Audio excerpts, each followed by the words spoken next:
Welcome. In front of me is a ZTE Blade V8 Lite, and today I will show you how to capture a screenshot on this phone.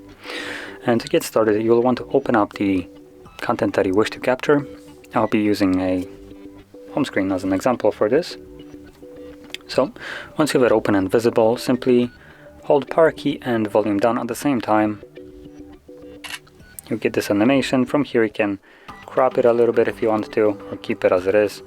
And you can share it, edit it, and discard it and save it, which is what I'm going to press save there, and it automatically gets saved to your photo gallery. So let me quickly find that application. Photos, there we go, and there it is.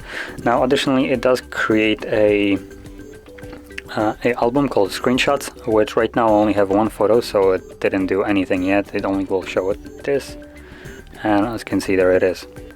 But that is how you would capture a screenshot. And if you found this very helpful, don't forget to hit like, subscribe, and thanks for watching.